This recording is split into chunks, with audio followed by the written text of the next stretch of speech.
Hello, everybody. Welcome back to another review, and this time we're talking about Legends of the Dark Knight 185 through 189, which is called Riddle Me That.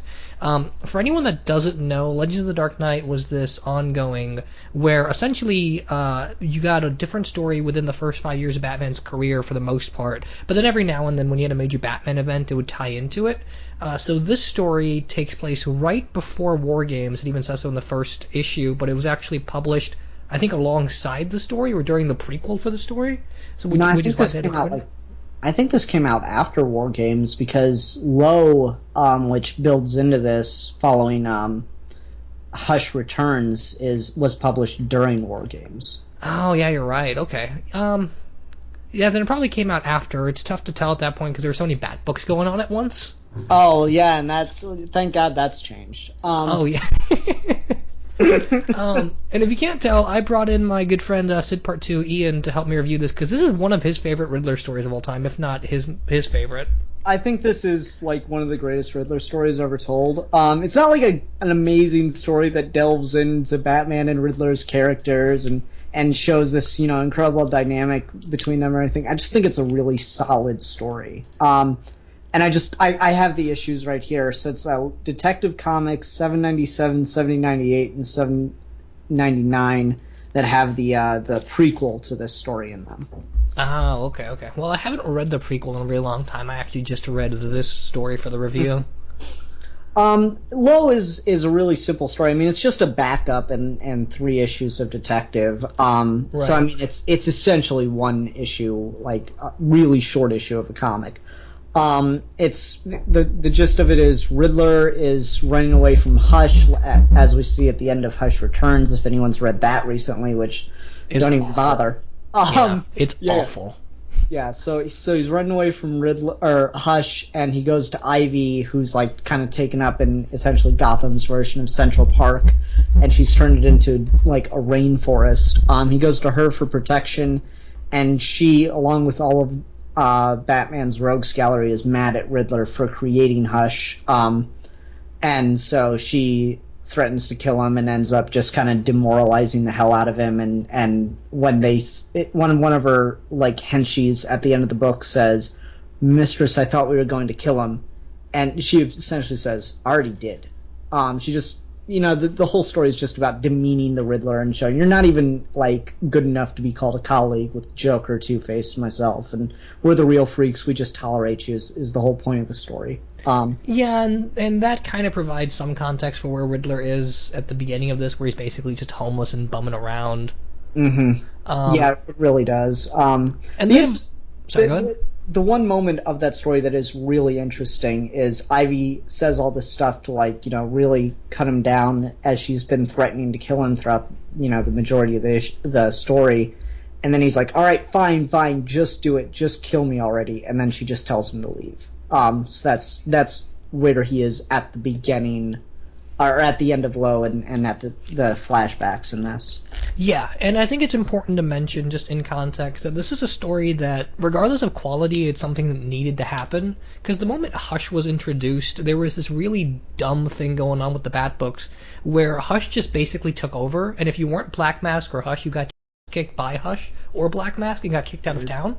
Weird. That's what happened to the Joker, and they kind of confirmed Joker's Killing Joke origin. Oh god, I hate that. Was the only thing I like about Hush Returns is that one image of Joker smiling when he's had the beat out of him. Oh yeah, that's the only thing I like about that story. Oh yeah, that story is awful. I mean, they even killed Poison Ivy right after what story you're talking about. Weird.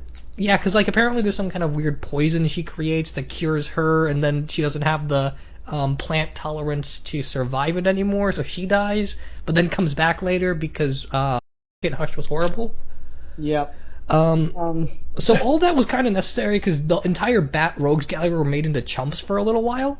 Mm-hmm. So that's where we get into this. And Riddle Me That basically just is Batman following around the Riddler while being shackled to a Metropolis reporter.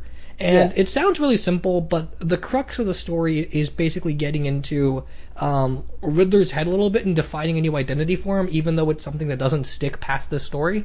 Oh, no, that's not true. It's also in Green Lantern number 50. Oh, oh yeah, it's in Or Green not Lantern. Green Lantern, my bad. Green Arrow number 50. I'm so Okay, it's used in to Green saying- Arrow number 50, but they don't resolve it there or change him back or anything there, do they? No, it's like seriously, he beats the crap out of Ollie, and then like the reinforcements arrive just in time before he can really start doing anything. He's like, okay, I'll be back, and then he leaves the room and he never comes back. And then the next major Riddler thing to even happen is when Paul Dini made him a consulting detective. No, the next time Riddler appeared, because I followed it, I was like, okay, what did they do with the character after this? The next time he appeared in comics, it was during Crisis, and he got bopped on the head. Oh yeah, and then he lost his memory. Yep, Of Batman that's being it. Bruce Wayne and everything. Yep, that was all. Oh boy, Riddler gets screwed over way too much in these last 10 years or so. Yeah, Like, his only decent story in the past 10 years has probably been, Secret, or Zero Year? Maybe that's it? Yeah, Zero Year. I liked Snyder's approach to Riddler in Zero Year. Yeah, since this, I have not read a really great Riddler story. I should go back and read Riddle Me This again, but I don't know. I don't trust Tony Daniel anymore. Yeah, it's not great. The only reason I mentioned Riddle Me This when we were talking over it on Twitter is that was the only story where Riddler got reasserted as to who he was, because he had this dumb identity crisis between Hush until Infinite Crisis and the whole consulting detective thing. So he goes back to being just plain old Riddler in that story. Mm-hmm. Which is, it's not really helpful for anything we're about to talk about here, but it might be helpful for some people in case they're trying to catch up on Batman comics in the late 2000s. Yeah, I don't know. This is a character. Riddler's a character that, like, I love the hell out of him, but he is all over the place as far as like a consistency of character in the comics, you know. And you would think he'd be really easy to write for, but he's not. Yeah. Besides Hush, I think I read some other issues of Green Arrow that Riddler had appeared in. It was in 30. Hold on, I have them right here. 34 through 36, where he'd appeared, and it was like a 3-part story. And that I think came out after Hush, but before Hush Returns. Okay, so it was before he got the crap kicked out of him. Yeah, and so he was kind of on that high still from Hush. Like, Hush is another story where I'm like, it's not good, but at least they tried to make the Riddler kind of cool. Yeah, I mean, it seems to be a consistent thing with that character. You either do one thing or right or the other, never both. Yeah, it's annoying, but anyway, so Riddle, that's like kind of all the stuff surrounding Riddle Me That. So Riddle Me That, Ian, why don't we just go ahead and get into it? You really like the story, yeah? Yeah, I really do. I think it's a really strong take on the Riddler. The only thing I can really think to compare it to for people that haven't read it before we really start spoiling anything on it is if you watch Sherlock Holmes 2: A Game of Shadows. I love that movie. Yeah, the Robert Downey Jr. one. That's about the level I think I could compare it to. Like, that's the kind of story you're getting where it's, these two enemies constantly trying to outthink each other. And it gets really meta, the level of outthinking that they're attempting to do. And I'm reminded of that, how it should have ended for that movie, where they've outthought each other to the point where it's gotten completely ridiculous. And it's, this doesn't get completely ridiculous, but like it seems like you could easily make it go there. That's what this story is it's kind of trying to reintroduce Riddler as like a Moriarty level villain that's constantly just trying to outwit Batman, as opposed to, just rob banks or whatever. He doesn't. It's about the challenge now. He doesn't care about the reward. And he's got a genuine beef with Batman this time around that he doesn't usually have, because it's usually just he wants to flaunt his ego and it bugs him that Batman can beat him. In this one, we finally established that it's not just that he wants to be seen as smarter than Batman. He wants to prove Batman is a cheater. And that's a recurring theme. I don't think it actually works by the end. I think this whole story would have been 100 times better if you just cut the last page where Riddler got away. No, I completely disagree. I think that's what makes the story. Okay, because I think it completely breaks it. I think the idea of Riddler finally finding an image and identity for himself, but Batman still beating him because Riddler isn't able to change he isn't able to change his weaknesses despite being able to reshape his image is important. And then the final page just completely contradicts that, and you get this ridiculously convoluted mystery to where to that very end, to where the Riddler wins, doesn't really make any sense. See, I disagree completely, because I think what it does is it shows that Riddler is just as capable of outthinking Batman as Batman has been of outthinking him in the past. Because that's the thing, is like you said, he's always had the same weaknesses, and it's always come down to underestimating Batman and thinking that he'll be able to get away in the end. And so what you need to do to beat Batman is make Batman think he's won. Like, that's the thing Batman's not used to, is losing. So you have to make Batman believe that he has won for him to be able to get away.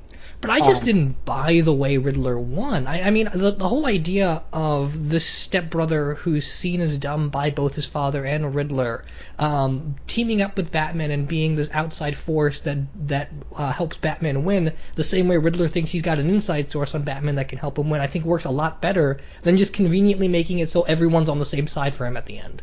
And by that, he kind of cheats also, so he loses his own point.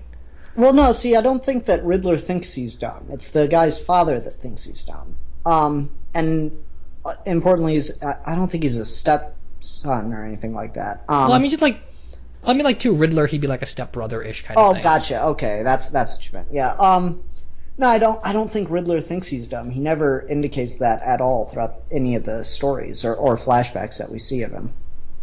I could have sworn he does, but maybe you're right. No, it's the father, like, talks to him in really demeaning ways and says, like, oh, well, you don't share his intellect, but blah, blah, blah, and you're going to be polite when you're staying in my house and all this other stuff. Okay. So father's really demeaning, which is where they set up the idea that, not everyone gets to be Batman with, just because your parent dies doesn't mean you have the motivation to go out and stop their killer or whatever. And so it's kind of, in that way, playing into a weakness for Batman to want to see that in people. Because, I mean, you see that with Dick Grayson and other characters throughout the comics, I think. Okay, then I think it may have ultimately worked a little bit better if we didn't have the reporter character just tagging around the whole book. Because I think she's a major weakness. She's just kind of lagging the whole book along and makes it longer than it needs to be. I don't know, because she doesn't have a ton of dialogue, and I think it's, again, about making Batman think he's won, because there's that moment where the coffin guy, and this is going to be such a hard video to listen to if you haven't read the story, people. Yeah. There's the coffin guy who, like, he drops that bombshell of, oh, not only am I a rich businessman in Gotham society who's having an affair, I'm having an affair with a man. So it's like this, like, holy shit gossip bomb that he drops, and she's just completely disinterested, and Batman obviously picks up on that. And realizes, no, it's her twin sister that's lived in Gotham that we find out about early on in the story. Yeah, so see, I get all that. I just don't think you need it. No, I think what it is it's Riddler feeding into Batman's need to figure him out. So he's leaving clues for Batman to pick up, as opposed to making mistakes. But I mean, he was doing that already. You didn't have to throw her into it. You could have very easily just reconstructed it to where he was finding these revelations about these people that Riddler was targeting and have them be set up clues without having the reporter there to throw everything out of whack for him. Oh, I think that's twofold. I think, like I said, like I was talking about, I think it's feeding into Riddler setting up Batman to make him think he's going to win, to make him think he's outthinking Riddler. But it's also kind of for our benefits, because, the classic reason that they gave Batman a sidekick was because you need someone to explain it to, because otherwise you have to do it in internal monologue. Right. And so, you need someone there to be able to explain things to from time to time, and he does that a little bit with her. I guess that's fair, but part of the problem also is just it's 5 issues long, and it's a story with just enough substance to warrant, like, 3. I don't know if I'd agree with that because I think the flashback stuff is well timed and well paced, and I think the way the mystery builds and the action all kind of works together to make it fit a 5 issue. I could maybe see 4. I'm a little surprised it goes on to 5, but I can maybe see cutting it down one more issue. Okay, well, I guess we can talk about the flashbacks then, because I really didn't like the stuff with Riddler and his dad as a kid. Really, I thought that was great because I don't know, like. Explain your problem with it. I'm curious. Okay, it's just so cliche. It's the most cliche backstory you could ever give anyone. And then Riddler has this big, bombastic, brand new appearance and style and becomes this clever genius. And you didn't need any of that. You just give him evil Goodwill Hunting as an inspiration, and that's all I needed. The whole his dad thought he was cheating thing is something almost every single Bat villain has, and you just didn't need it. Okay, that's fair. I can see that side of it. I liked because you got to remember what Riddler's original origin was. Is they found out that there's going to be, or he found out there was going to be some kind of test to like solve a puzzle to see how smart you are, and the old origin was always that he broke into the school and spent all night trying to figure out the solution until he finally did, so that he could solve it in a matter of seconds when it was time to do it. Yeah. And so, like, the origin had always been that he cheated, and I like the idea that he didn't. Actually, he is just a genius. He's just got this tragic past. I will agree, it's very cliche, but at the same time, I think if you played that right, in my own mind, I just can feel that scene. I can really feel the way to play that to score it, to have the actors do it and everything. And I think you could make that scene work, even though it is cliche. See, I think it all would have just been okay if you didn't have the dad beating him for it. Like, if he just said, like, his dad didn't believe him, and that's it would have worked 100 times better, because now he's desperate for attention.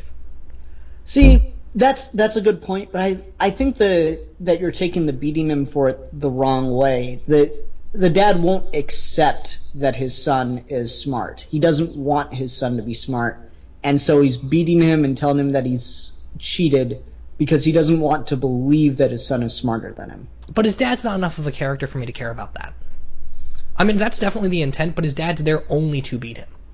Yeah, and I mean, it is a flashback, though, to be fair. It's that sudden, like, hidden memory thing, so it would be... I don't know, I guess you could say that maybe some more time spent, like, with the flashbacks to his childhood would have worked better would have served better to fill out the time as opposed to some of the action and some of the stuff with the Goodwill Hunting, as you're calling it. Yeah, and see, I think that's maybe the crux of the issue for me, is that it's a really good idea all the way through. I just think it's structured really poorly. So if you cut out the stuff with the reporter, you extend the flashback stuff a little bit and do a little bit more with the hidden memories and make it evil Goodwill Hunting, and give us like a silent Batman but a really thoughtful Riddler, which is the classic way to do anti-Batman characters, where we always see everything from their perspective. I think it could have worked a lot better, because I like what they do with the Riddler. I really like this brand new, confident, he gets plastic surgery, he's got like $3,000 clothes. I think that's perfect for his character and for his growth. It's just they took a premise and they didn't develop it fast enough or in the most natural way. Mm-hmm. And I think a lot of that could have been done over time. Like, they'd stuck with this version of the character as opposed to just deciding, okay, no one read this, so moving right along, we'll just go back to what wasn't working. That's fair, yeah. When you think about the Riddler, even Gaiman kind of picked up on it. He's the only one since the 60s that hasn't really changed. He's gotten less campy, but I mean, he's the one that is still pretty much dead on, right? Maybe he's killed a couple people, but Gaiman did that big epic story really classic story with the Riddler, and he's still kind of the same guy he was, and everyone else has gotten darker. So this is definitely an attempt to make him darker and modernize him in a lot of ways. And I really it's the approach I love, and I think some of the other stuff in the story, particularly how well timed some of the action is, like when Batman's getting onto that train and the reporter's about to drown and stuff. Oh my god, I can just feel the music building. Yeah, it's definitely got a lot of atmosphere. Just some of the timing of it. For those that don't know, when I originally started, making videos on YouTube, I'd originally planned to do motion comics like Milan is doing now, and Lo and Riddle Me That was a story I wanted to put into a motion comic. And of course, the reason I decided not to do any of that is because voice actors never turn in their lines, and it's annoying. But yeah, so like this is a story that I have a lot of memories of and quite a bit of love for, because I think it's so well paced and stuff overall. That's fair. I think performances and stuff could actually bring this up a bit more than it really is. Could bring it up to another level.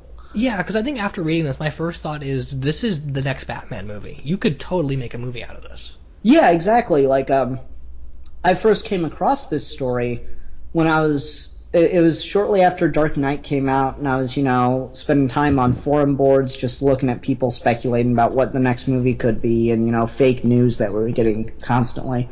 And a lot of people, of course, wanted Riddler to be the next villain, and David Tennant as Riddler particularly. I wanted Hugh Laurie. That would have been fantastic, yeah. Right. So everyone was talking about it at one point on one message board, someone said, has Riddler ever even had something that would work as a movie? And someone replied with these issue numbers. So I went out and got him, and I gotta agree, this is fantastic material for a movie. And if you can round it out and work it a bit better, polish it off a bit better, I think it could totally work. Because it's sort of paneled like storyboards. Like everyone says comics already work as natural storyboards, but the panel structure doesn't always often allow for that. I feel like this story is very literally played out like storyboards. Yeah, I think you can really feel some music in this. Yeah. The theme that I liked for Riddler that's already existing is the theme from Saw. Yeah, that'd be perfect for this. Yeah, because it has that building and meticulous nature to it that I really like. I remember Hans Zimmer gave an interview briefly before they finally announced Bane and Catwoman for Rises, and he said, I've been actually thinking of how I'd like to do a score for the Riddler, and he talked about having something meticulous and repetitive, which I could totally see it. Yeah. I see now. That's a great missed opportunity. I really wish we got something with Riddler for at least that version of the character, since that one wasn't built on detective skills, and you give him an opponent that's completely intellectual. Yeah, that would have been real. Like, for the longest time, what I was saying is I would have liked obviously not a Batman and Robin level Bane, but like not a super intellect Bane like we have in the early comics, kind of like what we have now in the comics. Yeah. So like just not a super genius Bane, but not able to say more than his name. I wanted Bane and Riddler to be the two villains, because then you could challenge Batman on his whole physically and mentally at the same time, and I thought that would have been great. Yeah, that would have been a really good idea. Have you ever read Legends of the Dark Knight? What were the numbers? 9 through 11? 109 to 111? No, I don't believe so. Okay, it's a Steve Englehart story called The Primal Riddle, where it's essentially just 3 issues, and it opens and closes on almost the same scene where Riddler has trapped Batman in like one of those death traps where the walls close in on you and they fill up with water. And the whole idea is if Batman gets out one way, he dies from drowning. If he gets out the other way, he dies from electrocution. So he's in this weird in-between spot and has like this near-death experience where he's floating through Gotham. And he's sort of feeding out the Riddler's banter as he's having this near-death experience. And it spends the whole 3 issues working on why Batman is always so close to death when fighting the Riddler, when even he knows that the Riddler's pathetic. Like, what's subconsciously making him lose or nearly lose every time these two guys meet? And I think this story reminded me a lot of that, which might be why I initially didn't like it as much. No, for me, this story just works for a really good pitch for the Riddler, and they do him so well. Like the drawing in the Green Arrow issue, I mean, he looks like the Joker wearing black. That's a big problem. Like the only thing is the question mark tattoo on his neck. He looks like the Joker wearing black, but like he just, oh my god, he does this amazing riddle where he just wails on Ollie with a baseball bat.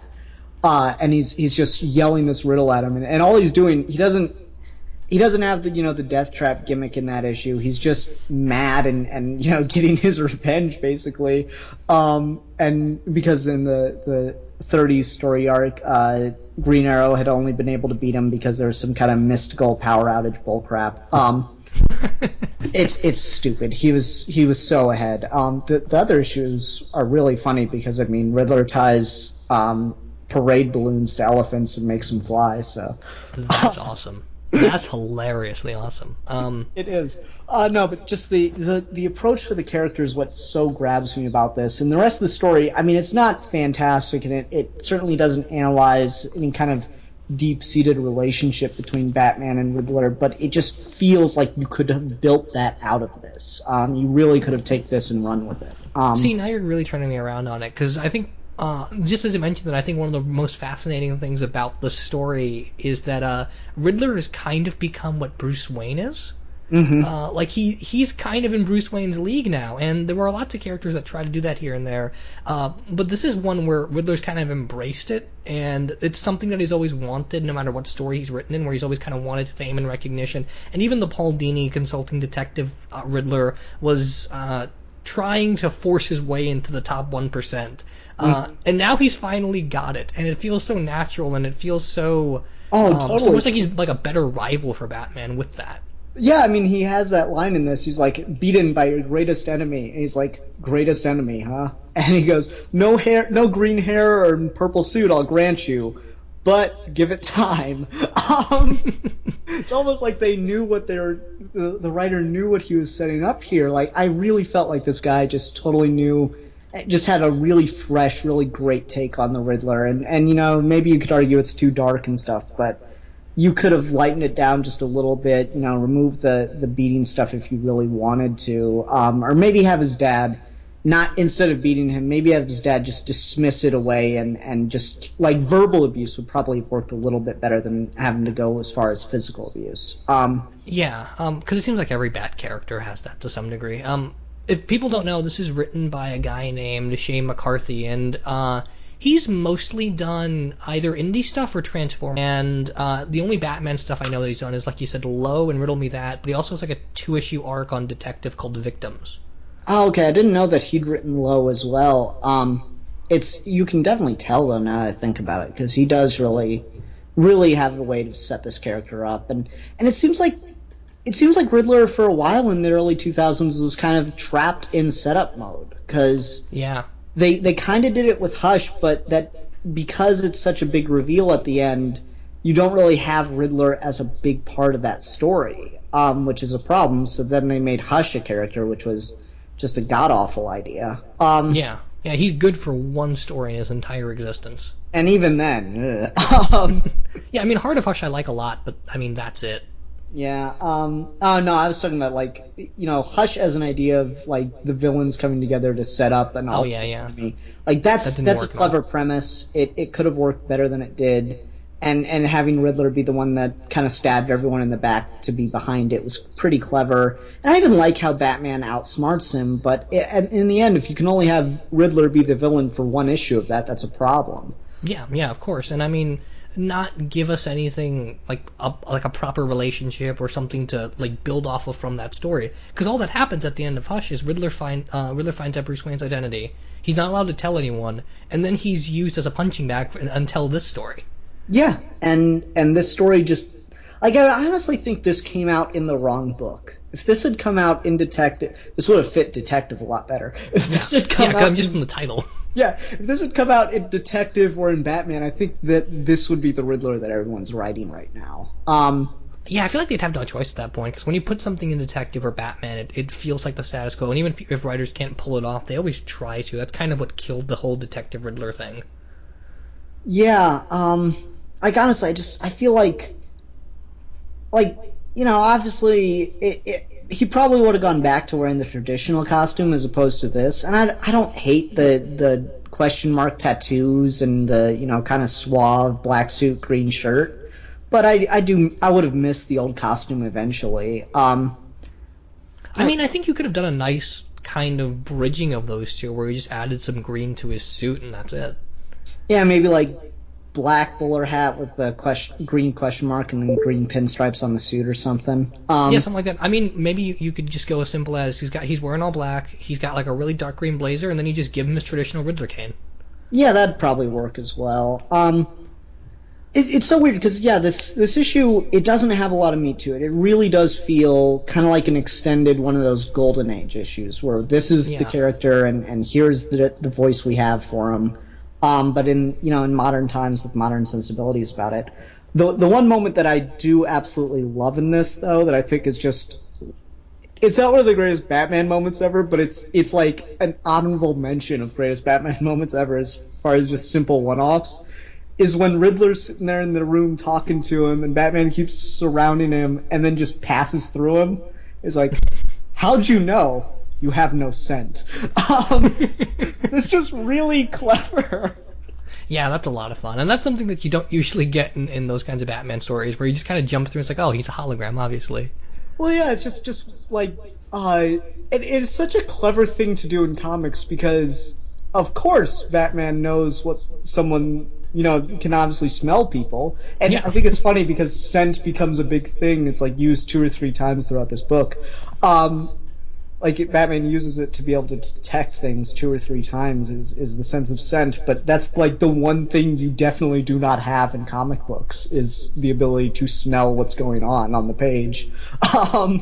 Yeah, that's kind of a fun layer to it, and I think it's interesting that scent is the easiest way to store something in your memory. And I feel like if you ran with that a little bit more, if you made Riddler kind of like that Primal Riddle story, something that's more like just stuck on Batman's mind, this premise could have turned into something really fantastic. What's interesting about the 50th Green Arrow issue is, I think he's kidnapped. Yeah, he's kidnapped Roy in that issue, and that's what causes Ollie and company to go after him. And they need to get help from Batman to get the coordinates to go to, and Batman warns them, "Be careful of Riddler. He's changed." So you could really feel that they were starting to build something here. It was actually Winnick writing that issue. I have it somewhere, maybe. Yeah, it's Winnick writing the 50th issue of Green Arrow. He was on that book for a while. Yeah, he was. He ran it all the way until Green Arrow Black Canary became the title, I think. Wow. But yeah, you could really tell that they were starting to build up Riddler as a legitimate threat because, he's a super genius. He does have the potential, at least, and I think this shows it, to be a super genius on the same level as Batman and Lex Luthor. You can really feel like he should be able to be in the same room as those guys when, playing chess or whatever. Yeah, I mean, I feel like Riddler is someone that you should see as, when Lex Luthor needs to get advice, he would go to Riddler. But he's always played as such a joke that doesn't work. Like, even Long Halloween, it's one of my favorite Batman stories, but Riddler's really thrown under the bus in that, where he's just kind of cowering and doesn't really give you any important information whatsoever.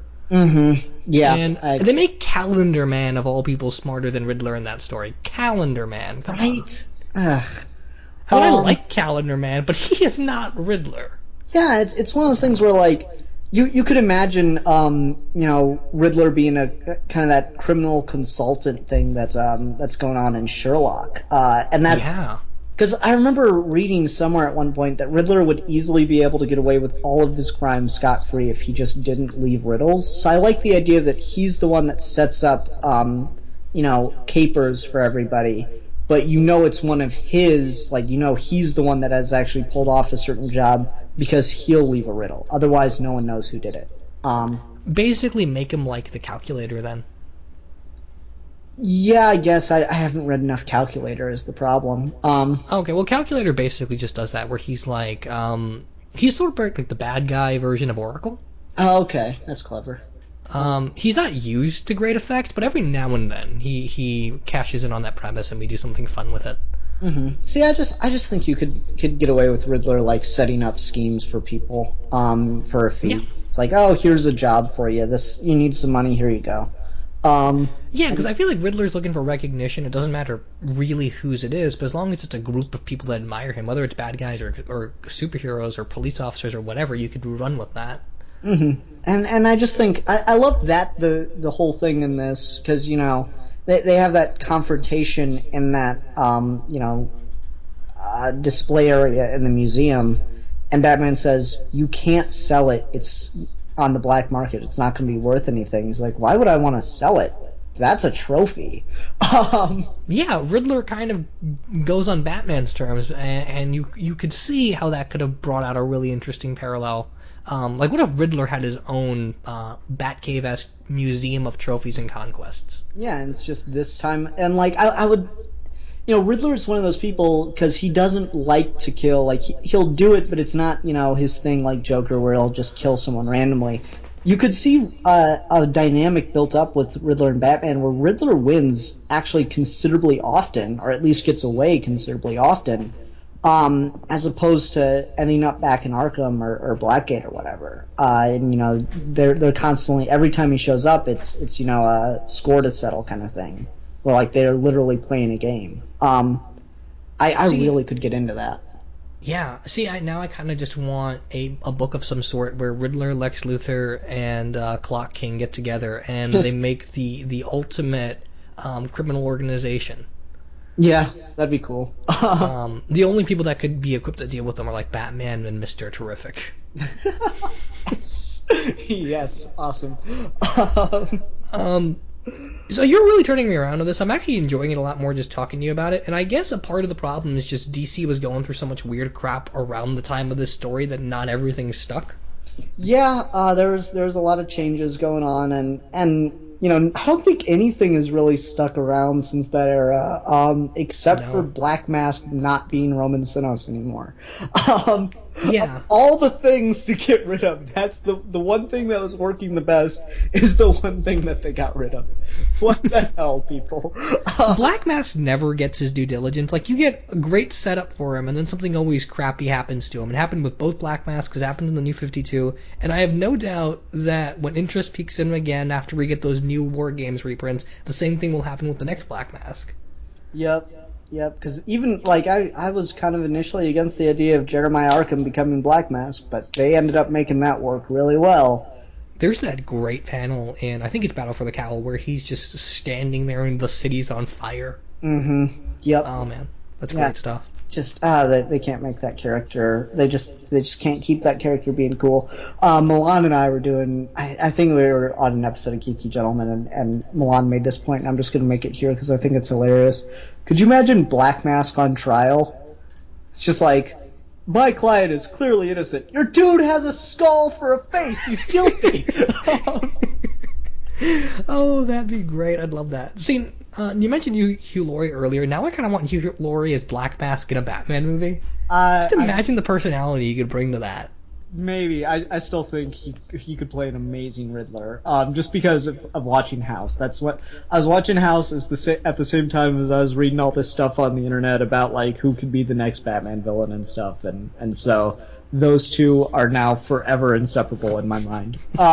See, Hugh Laurie is like Bryan Cranston, where I feel like he could make he could be perfection for one character, but you could also cast him as like 3 other things that'd be equally as good. Yeah, I even made a video about like a fan suggestion for Hugh Laurie as Riddler, and like I took a couple clips from House, and like there is one where he goes, "Riddle me this." He actually says that in that show? I'm pretty sure in one episode. Yeah, because like there's another clip in that same video that I did. There's another clip with Foreman, and he's like, "Oh, of course, I love the riddles," and so he makes it like his running gag throughout the episode to keep telling riddles to his staff. I have not seen that show since it ended, so I don't remember. I don't even know if my video is still up because of all the YouTube copyright stuff. But if it is, I need to see if it is then. I'll send it to you if it is. Okay. Anything else you want to mention about this story? We talked a lot about the art and the potential and stuff, but anything just more specifically you wanted to talk about? You read this in single issues, right? You went out and got the physical issues? Yeah. Man, the ads in that made me so nostalgic. I remember being in high school when some of that stuff came out. See, I was in middle school because, like, I remember playing Jack 3, and, like, it had ads for Jack 3 and God of War and Van Helsing. It was like, oh my god. Good times. So much nostalgia right now. I haven't seen Van Helsing in forever, but I used to love that movie. Me too. It's awful, but I love it. Oh yeah, it's. I think it's about the best you could do to put all of those monsters in the same universe. It kind of becomes Power Rangers by the end, but I still love it. Yeah, yeah. God, Van Helsing and just all the ads in that made me so nostalgic. And I had this like weird feeling where I was like, oh my god, I remember when a thing was out that's in a comic book that's like really old now. That makes I know. me feel. Every time I go back and read like Brubaker's Captain America issues, I've got the exact same problem. Oh god, it's such a weird feeling. If I ever own a company and I'm gonna advertise in a comic book, I'm gonna make sure whatever I'm selling is something you're still gonna be able to get 20 years down the road. Well, I mean, you can still get this stuff 20 years down the road. It's just probably doesn't hold up as well. It's just that it's not relevant anymore because it's like, yeah, you can still go out and buy Jack 3 or the Jack and Daxter collection on PS3, which I have, really good. That stuff's great, yeah. Yeah, but it's not the same. Like you always think about comic book ads and you think, X-ray specs or whatever. I'm like, that company's not around anymore. So it needs to be something kind of timeless that you can buy, Yeah, that's fair. So if I ever advertise in a comic book, it'll be for a product that's going to exist 20 years from now. Maybe I'm just way too overly optimistic about the success of my imaginary business venture. That's the only other thing I wanted to mention. It's just like, yeah, this isn't wrap up of my thoughts though. This isn't like an amazing, intellectually complex story about Batman's character. It's just a really strong pitch for a way to write Riddler, and I think that this is how the character should be written. Yeah, it's a really dense package of potential, and I wish we got that paradigm of Batman comics where this stuff was a little bit more explored. Mm-hmm. Because they got rid of it in just a couple years anyway, so what does it matter? And it's not like a dense couple years where he was dominating the books. It's like a couple years where he shows up like 3-4 times. Yeah, like I have all the issues between this and when New 52 started. It's not very many, I hate to tell you, folks. And after he gets wanged on the head in Infinite Crisis, this version of the character is gone. It's really easy to be a completist for this version of the Riddler. You buy one story arc and one issue of Green Arrow. Well, see, if this was part of Lucasfilm, you probably would have had like 8 action figures in a miniseries at this point. Yeah, probably. Damn. Well, anyway, you definitely turned me around on this. These issues, since I just bought them, they're actually really easy to get. I only paid like 90 cents a piece. Wow.